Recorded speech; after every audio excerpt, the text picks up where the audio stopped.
Welcome back benchers. और आज का टॉपिक होने वाला है सिंपल पेंडुलम। इससे पहले हमने बॉल एंड बाउल और मैस अटैच टू स्प्रिंग वाला टॉपिक कर चुके हैं, जो एक वाइब्रेटरी बॉडी में आता है, एक वाइब्रेटरी मोशन में आता है। आज हम करने लगे हैं सिंपल पेंडुलम, और इस लेक्चर में हम टाइम और फ्रीक्वेंसी किस तरह लेंथ पे इफेक्ट कर रही होती है, ना कि मैस पे इफेक्ट करती है एक पेंडुलम का, वो भी आज हम इसमें देखेंगे। तो शुरू करते हैं। सबसे पहले ये हमारे पास एक पेंडुलम है। आपने इसको लिखना है इस तरह कि हमने इसको एक मैस, ये जो बॉल का है, ठीक है, इसको हमने अटैच कर दी एक स्ट्रिंग के साथ, क्लियर। और ये अपनी एक पोजीशन पे, आपने हर पोजीशन को बताना है कि वो कौन सी पोजीशन है। जिस तरह भी ये एक रेस्ट पे पड़ा हुआ है, इक्विलिब्रियम पे पड़ा हुआ है, इसका मतलब है ये जो पॉइंट O है वो एक मीन पोजीशन है। फिर ये भी बताओ कि वो क्यों जो सा है रेस्ट पे क्यों पड़ा हुआ है। तो उसकी वजह है, एक जो फोर्स है वो डाउनवर्ड लग रही है, जो कि इस बॉल का वेट है, ठीक है। तो जो वेट है वो कहाँ लग रहा है, वेट हमारे पास जिस बॉल का वेट है वो डाउनवर्ड एक्ट कर रहा है, ठीक है, जो कि मेरे पास क्या है, वेट बराबर है mg, क्लियर। और एक जो चीज है, एक फोर्स इसको ऊपर लगा रही है, ठीक है, वो कौन सी, वो स्ट्रिंग। जब भी ये स्ट्रिंग में या किसी भी चीज के साथ हम वेट अटैच करते हैं तो उसमें टेंशन आ जाती है, ठीक है।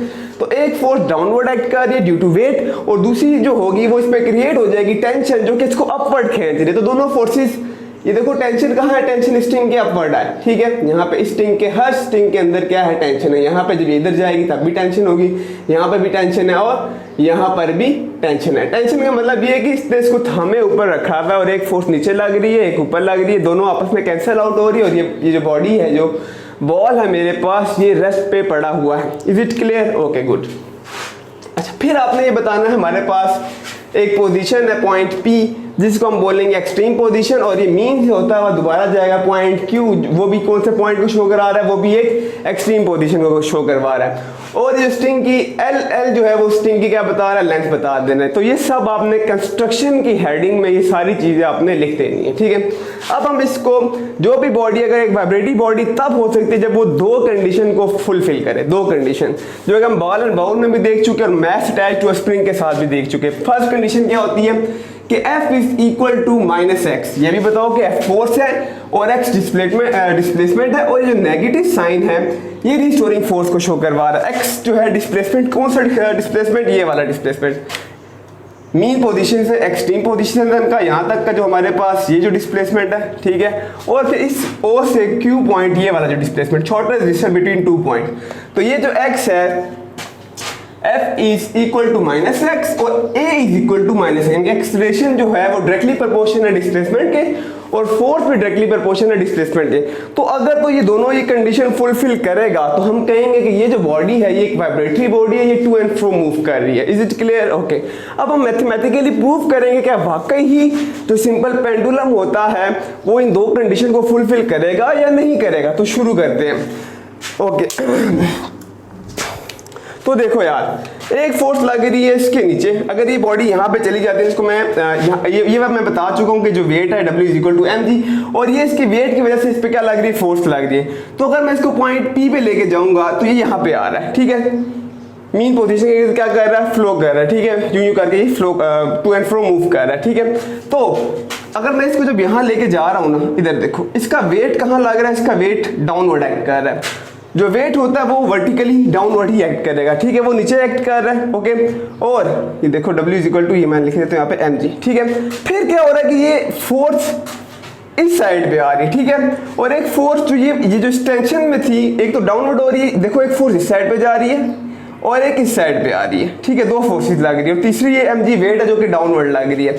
यानी कि कहना ये चाह रहा हूं मैं कि जो mg है ये दो जो है हमारे पास फैक्टर्स में डिवाइड हो रही है, इसकी फोर्स दो फैक्टर्स में डिवाइड हो रही है। हम ये देखते हैं कि किस तरह डिवाइड हो रही है, मैं बताता हूँ आपको।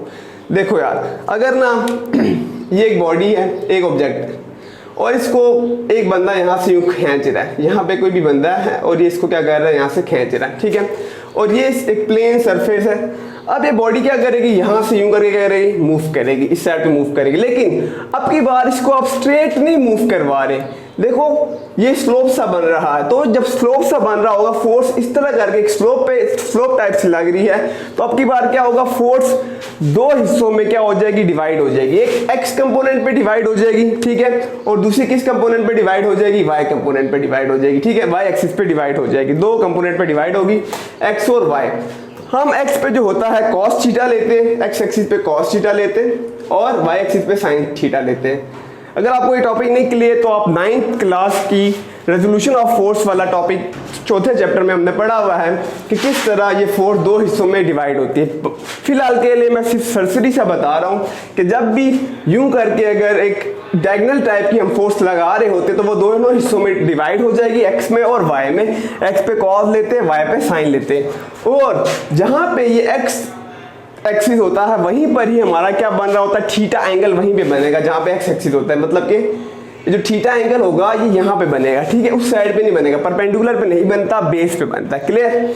अब जब हम ये बॉल को यहाँ लेके आ रहे हैं ना यहाँ पे, तो इसका भी ये बॉल इस तरह बढ़ा हुआ है कि इसका जो वेट है वो इस साइड पे आ रहा है, ठीक है। जो वेट वाली फोर्स है वो डाउनवर्ड लग रही है, जिस तरह ये वाली फोर्स यूं लग रही है ना, इसकी वेट की फोर्स नीचे लग रही है, ठीक है।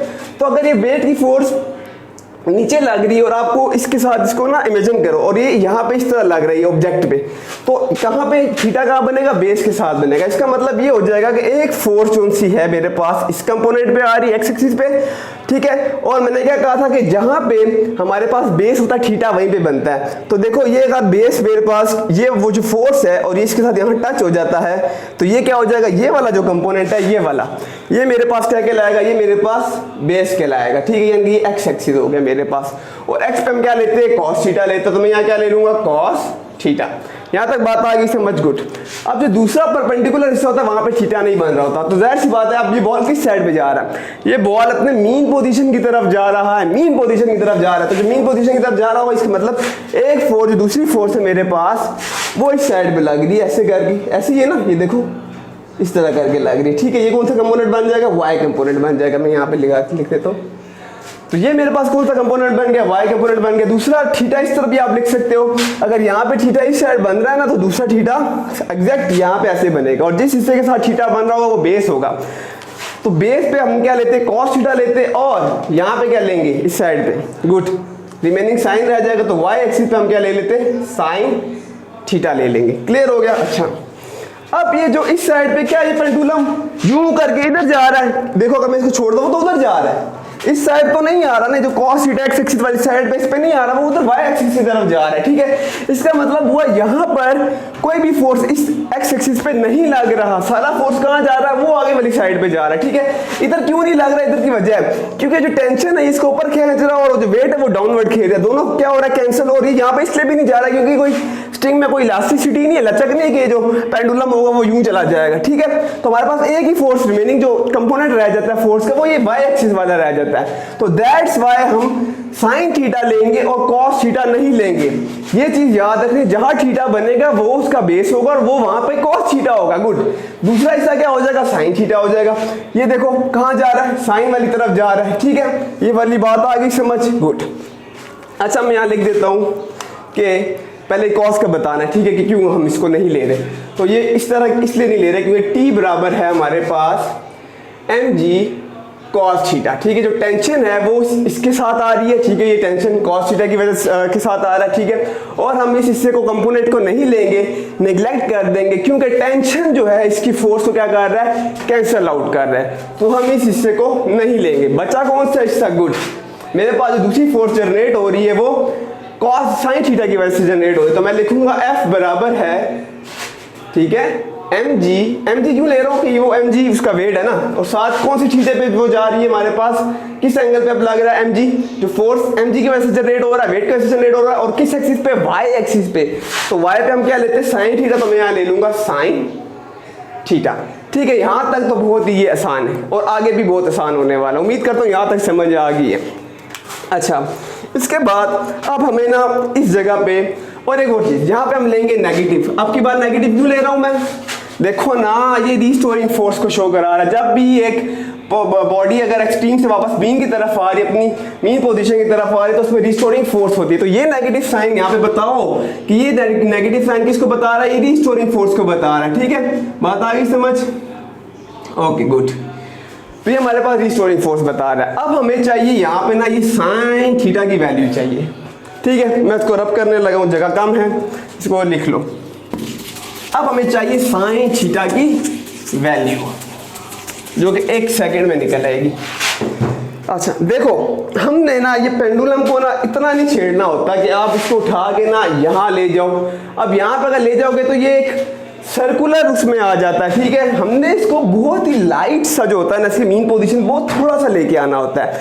इतना लेके आना होता है कि ये जो ये वाली लाइन बन रही है ना, जो मीन पोजीशन की तरफ जा रही है, वो एक स्ट्रेट लाइन बने, इस तरह ना करके एक स्ट्रेट लाइन बने। ठीक है, ऐसे नहीं करना कि वो एक कर्व लाइन बने, हमने बिल्कुल हल्का सा जो होता है ना, मीन पोजीशन से एक्सट्रीम पोजीशन पे लेके जाना, तभी हम कहते हैं कि वो पेंडुलम है, वरना वो सर्कुलर जो होगी देने लग जाएगा। ठीक है, तो हमने बिल्कुल थोड़ा लाइट से इसको लेके आया। तो अगर मैं इसको बिल्कुल लाइट से, आप समझ, आप जूम करके देख रहे हो, ठीक है, इसलिए थोड़ा बड़ा बनाया मैं। अगर मैं बिल्कुल एक लाइट से ले आऊंगा तो मुझे बताओ, ये लाइन अगर यहाँ से स्ट्रेट बनेगी इस लाइन के साथ, तो ये देखो ये कौन सी, क्या ट्राइंगल बन रही है, ये पूरी एक ट्राइंगल, यहाँ से यहाँ, यहाँ से यहाँ, ये एक राइट एंगल ट्राइंगल बन गई। ठीक है, तो अगर मैं इस राइट एंगल ट्राइंगल को यहाँ लिखूं, ये सब क्यों कर रहा हूँ, मुझे साइन थीटा की वैल्यू चाहिए, इसलिए इसी राइट एंगल ट्राइंगल को मैं आसानी के लिए इसको सीधा करके बना रहा हूँ। ऐसे देखो, ये देखो ऐसे बना दी मैंने। ठीक है, ये वाला पॉइंट ये रहा, यहाँ क्या पड़ा हुआ है, आर पड़ा हुआ है। ये वाला पॉइंट कहाँ, ये एक्सट्रीम पॉइंट है, एक्सट्रीम पॉइंट में क्या पड़ा हुआ है, पी पड़ा हुआ है। ये पॉइंट कौन सा है, ये मीन पोजीशन है, ये रहा ओ, तो यहाँ पे क्या लिख दूंगा मैं, ओ। देखो ये राइट एंगल ट्राइंगल बन गया। इसको इससे क्या बोलते हैं हम, ये बेस होता है। ठीक है, ये क्या है मेरे पास, जब 90 बनना तो परपेंडिकुलर होता है, और ये क्या है मेरे पास, हाइपोटेन्यूस है। ठीक है, अब अगर आपने ट्रिग्नोमेट्रिक फंक्शन पढ़े हो तो देखो हमारे पास होता है साइन थीटा, ठीक है, बराबर होता है some people have perpendicular divided by hypotenuse. ये अगर आपने याद रखे तो मैं यहाँ लिख रहा हूँ, हो सकता है काफी लोगों को पता हो। Some people have curly brown hair through proper brushing. ठीक है, इससे अभी याद रख सकते हो सारे फंक्शन। ठीक है, फिर वो बाकी 3 फंक्शन कॉट वगैरह और कोसिकेंट भी आप इन सब से निकाल सकते हो, लेकिन इसको याद रखो। अभी देखो सम पीपल हैव, सम का मतलब होगा साइन, साइन, पी का मतलब परपेंडिकुलर, हैव का मतलब हाइपोटेन्यूस, तो सम पीपल हैव, इस तरह फंक्शन याद रखना है। कर्ली बोले तो कर्ली मेरे पास कॉज है। ठीक है, कॉज बी बेस है, और ये फिर क्या हो जाएगा, हाइपोटेन्यूस। टी थ्रू जो हो रहा है यहाँ पे टेन थीटा लेना। ठीक है, टेन थीटा, और देखो थ्रू थीटा, पी का मतलब प्रॉपर, पी से परपेंडिकुलर, बी से ब्रशिंग, बी से बेस। तो इस तरह इसको याद रखना है। ठीक है, कि हमने कौन कौन सा हिस्सा लेना है। अभी हमारा जो फोकस है वो साइन पे है, तो सम पीपल है यूं करके याद रखना, परपेंडिकुलर और हाइपोटेन्यूस। अब मैं क्यों कर रहा हूँ, मुझे साइन की वैल्यू चाहिए, इसलिए मैंने ये बनाई है। अब देखो ये जो राइट एंगल ट्राइंगल जो मैंने यहाँ से इस तरह करके बनाई है, इजी आपको आसानी के लिए।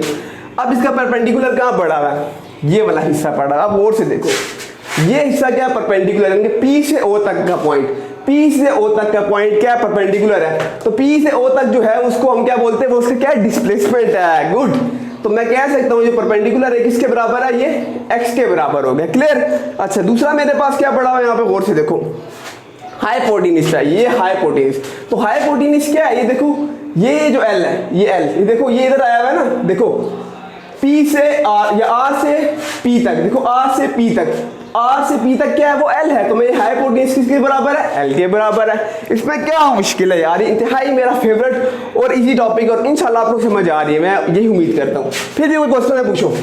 अब ये क्या आ गया, एल आ गया मेरे पास यहाँ पे। ठीक है, तो परपेंडिकुलर किसके बराबर हो गया, एक्स के बराबर हो गया, हाइपोटेन्यूस किसके बराबर हो गया, एल के बराबर हो गया। तो ये जो सारी गेम थी ये सिर्फ ये समझाने के लिए कि साइन थीटा किस तरह निकला है। तो साइन थीटा बराबर होता है एक्स डिवाइडेड बाय एल के। अब हम इसको मैं रब कर रहा हूँ और हम इसको मजीद आगे करते हैं। ठीक है,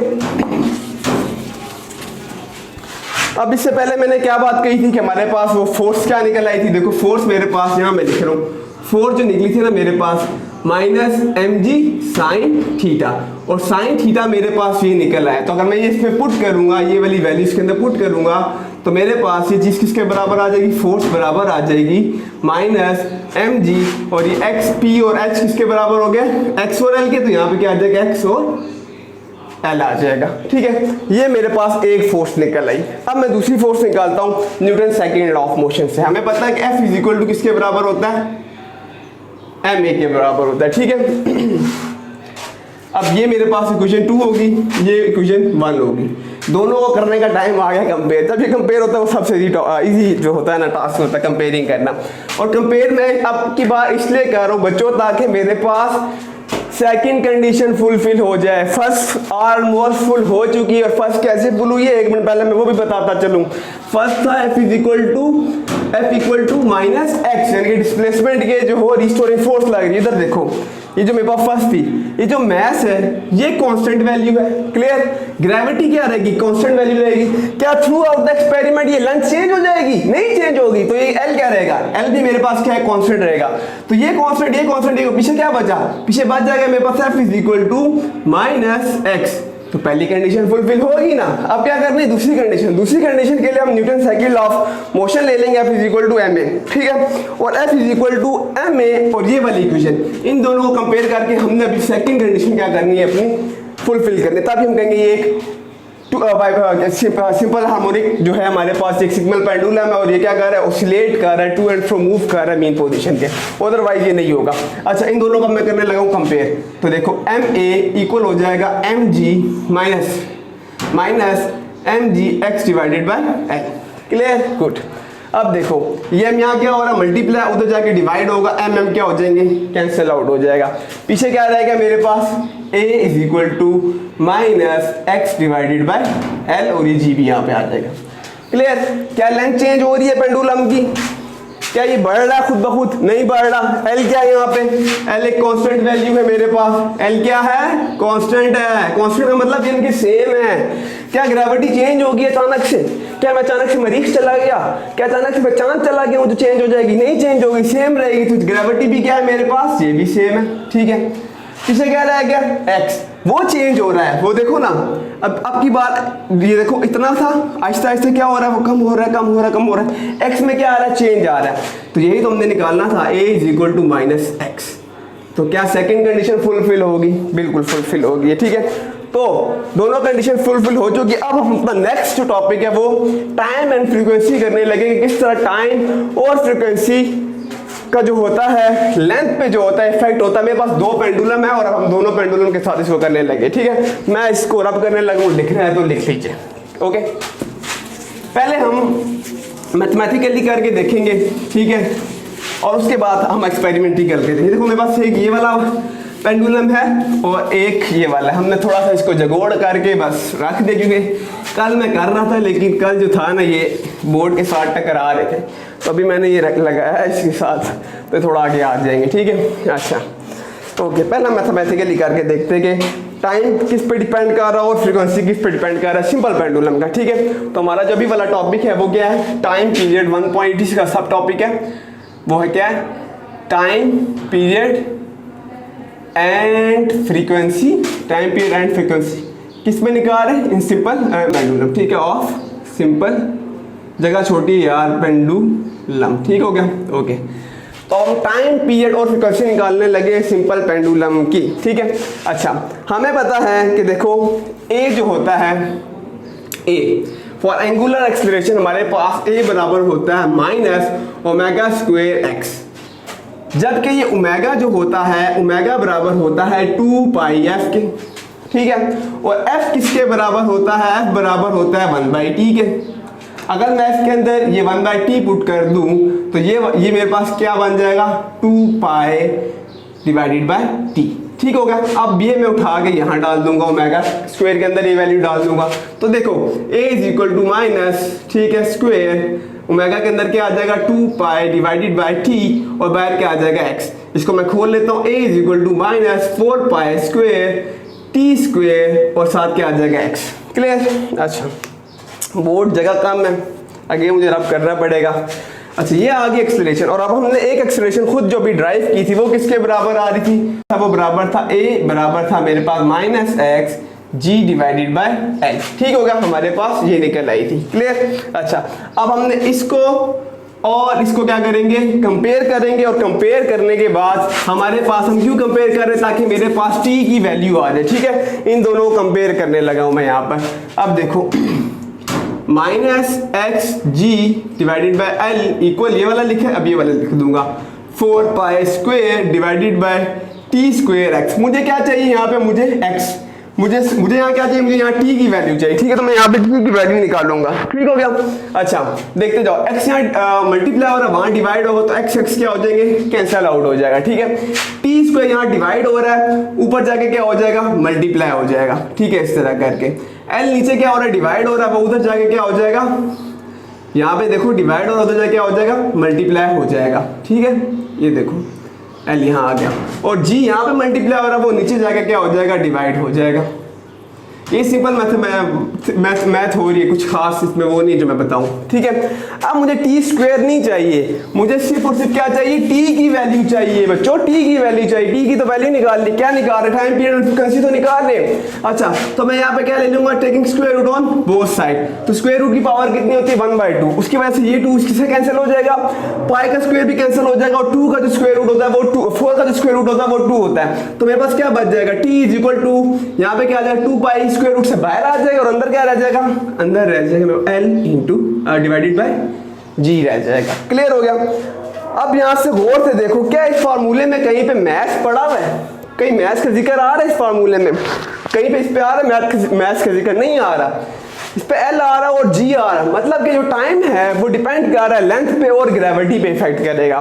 ठीक है, अगर मैं इस और इसको देखूं तो यहाँ पे इन दोनों का डायरेक्टली रिलेशन है। अगर तो ये लेंथ यहाँ बढ़ा दूं ना मैं पेंडुलम की, ठीक है, तो जो टाइम होगा वो क्या हो जाएगा, वो बढ़ जाएगा। क्लियर। अच्छा, और अगर मैं लेंथ कम करूंगा तो टाइम पीरियड जो इसका होगा ऑसिलेशन का 1 साइकिल कंप्लीट करने का, वो क्या हो जाएगा, वो भी कम हो जाएगा। अच्छा, अब हमें पता है टी जो होता है फ्रीक्वेंसी किसके बराबर होती है, फ्रीक्वेंसी 1/t के बराबर होती है। टी निकाल चुका हूं मैं टी की वैल्यू डाल देता हूं यहाँ पे। ठीक है, देखो मैं टी की वैल्यू डालता हूँ 1, ये हो गया, डिवाइड हो गया यहाँ पे, और ये मैं टी की वैल्यू यहाँ डाल देता हूँ। तो ये जो टी अभी हमने निकाला है ना, देखो 2 पाई नीचे आ जाएगा इसमें। ठीक है, और एल डिवाइडेड बाय जी आ जाएगा। ठीक है, अब ये सारा नीचे डिवाइड हो रहा है, ऊपर जाके क्या हो जाएगा, उलट जाएगा। ठीक है, देखो ये ऐसे हो जाएगा, एफ बराबर हो जाएगा मेरे पास, ये टी की वैल्यू डाल दी, फ्रीक्वेंसी 1/t के बराबर वो डाला, तो 1 डिवाइडेड बाय 2 पाई। ठीक हो गया, और ऊपर क्या आ जाएगा मेरे पास, इसके यहाँ पे ऊपर उलट हो जाएगा यहाँ पे आके, तो ये ऐसे हो जाएगा, ये मेरे पास जी ऊपर चला जाएगा और एल। अच्छा, अब देखो, अब हमारे पास, अब हमने मैथमेटिकली यहाँ पे क्या पता चल रहा है, इधर और से देखो यार, अगर तो टाइम पीरियड में क्या निकल रहा था, देखो मैं यहाँ लिख रहा हूँ, टी में आ रहा था मेरे पास 2 पाई एल बाय जी आ रहा था। ठीक है, टाइम पीरियड ये बता रहा है कि अगर लेंथ बढ़ेगा तो टाइम भी बढ़ेगा, लेकिन अगर लेंथ बढ़ेगा तो फ्रीक्वेंसी क्या हो जाएगी, इधर देखो इन दोनों का आपस में क्या है, इनवर्सली रिलेशन है। ये बता रहा है कि अगर लेंथ बढ़ी ना तो फ्रीक्वेंसी कम हो जाएगी। ठीक है, ये याद रखना है, दोनों का आपस में क्या है, इनवर्सली रिलेशन है। और अगर फ्रीक्वेंसी बढ़ी तो लेंथ तो क्या होना चाहिए, कम होना चाहिए। तो अगर यहाँ पे लेंथ कम हो रही है तो टाइम पीरियड कम हो जाएगा, लेकिन फ्रीक्वेंसी क्या हो जाएगी, बढ़ जाएगी। ठीक है, यही तो अब हम इसको एक्सपेरिमेंटली करके देखते हैं। मेरे पास इस वक्त 2 पेंडुलम है, एक ये रहा पेंडुलम ए, हम इसको ले लेते हैं, ये गौर से देखो, अब हम एक्सपेरिमेंट करने लगे। ठीक है, और ये है मेरे पास पेंडुलम बी। ठीक हो गया, ये जो फर्स्ट वाला पेंडुलम है, पेंडुलम ए, ये वाला ये हल्का लाइट बॉल है जिसको आप टिकटिकी भी बोलते हो। ठीक हो, तो टिकटिकी हमारे पास ये बॉल है, और ये टेनिस की बॉल है जो कि वजनी, इसका मैथ भी ज्यादा है। तो पहले तो फॉर्मूले में कहीं पे भी मैथ्स का जिक्र नहीं है। ठीक है, अब की बार इन दोनों की लेंथ क्या है, मेरे पास सेम है, मैं इनको एक सर्टेन पॉइंट पे लेके जाऊंगा, एक्सट्रीम पॉइंट पे लेके जाने लगा हूं, और एक्सट्रीम पॉइंट के बाद मैं देखता हूं क्या इनकी फ्रीक्वेंसी सेम है या नहीं है, क्या मैथ्स पे डिपेंड कर रहा है, क्या ये वाकई सच है या नहीं है जो हमने अभी ड्राइव किया। तो देखो मैं इन दोनों को, ठीक है, ये देखो x ये यहाँ तक लेकर, ठीक हो गया, दोनों बिल्कुल बराबर लेकर गया, और अब मैं इनको हटा रहा हूँ। अब गौर से देखो, दोनों एक साथ जा रहे, एक साथ आ रहे, एक साथ जा रहे, एक साथ आ रहे, एक साथ जा रहे, एक साथ आ रहे। इसका मतलब ये हुआ कि मैथ पे टाइम का, फ्रीक्वेंसी का कोई भी जो है दखल अंदाजी वो नहीं करेगा, ठीक है। क्यों? क्योंकि फार्मूले में कहीं मैथ्स का जिक्र ही नहीं है। वो क्वेश्चन में आपसे पूछेगा तो आपने यही बताना कि फार्मूले में मैथ्स का जिक्र ही नहीं है। टाइम पीरियड और फ्रिक्वेंसी मैथ्स पे डिपेंड ही नहीं कर रही होती। इतनी लेंथ पे आप जितना मर्जी भारी आप ले लो बॉल, तो भी जो है वो सेम ही फ्रिक्वेंसी से दोनों क्या करेंगे, मूव करेंगे, ठीक है। फर्स्ट तो हमारे पास ये क्लियर हो गया। अब हम देखते हैं दूसरी बात यहाँ पे, जो कि मेरे पास क्या है, लेंथ है, ठीक है। अब लेंथ देखो, लेंथ अगर मैंने बढ़ाई ना तो टाइम भी क्या लगेगा, वो ज्यादा लगेगा, ठीक है। अभी लेट कर लो ये ज्यादा लेंथ है, ठीक है। मैं इसको यहाँ ले जाता हूँ, टाइम नोट कर लिया, ठीक है। अब मैं इसे क्या करने लगा हूँ, लेंथ कम करने लगा हूँ। ये देखो, ये मैंने लेंथ कम कर दी, ठीक है। और मैं इतने ही पॉइंट पे ले जाऊंगा। अब की बात क्या हो जाएगा, लेंथ कम की, इसका मतलब अब टाइम कम लगेगा, ठीक है, क्योंकि दोनों क्या डायरेक्टली रिलेशन है। अब टाइम कम लगेगा इसको ये देखो, देखो अभी तेज तेज क्या कर रहा है, ऑसिलेट करने लग गया, ठीक है। और इस तरह अगर मैं भारी ऑब्जेक्ट का भी कर लूँ तो सेम ही रिजल्ट आएगा हमारे पास, ठीक है। ये देखो, अगर मैं इसको भी कर लूँ यहाँ पर, देखो ज्यादा पे अभी लेंथ ज्यादा है हमारे पास, ठीक है, तो इसको ज्यादा टाइम लग रहा है, टाइम आ रहा होगा साइड पे, ठीक है। लेकिन अगर मैं इसकी लेंथ क्या कर दूं, कम कर दूं, अब इसकी फ्रिक्वेंसी क्या हो जाएगी, ज्यादा हो जाएगी और टाइम इसको कम लगेगा। देखो अभी जल्दी जल्दी इधर हो रहा है, ठीक है। तो यही हमने प्रूफ कर दिया, एक्सपेरिमेंट से भी प्रूफ कर दिया और हमने इसको मैथमेटिकली भी क्या कर दिया, प्रूफ कर दिया। फिर भी आपको कोई सवाल है तो कमेंट सेक्शन में पूछे, इंशाल्लाह मैं आपको जवाब दूंगा। #पीस आउट, मिलते हैं नेक्स्ट वीडियो में।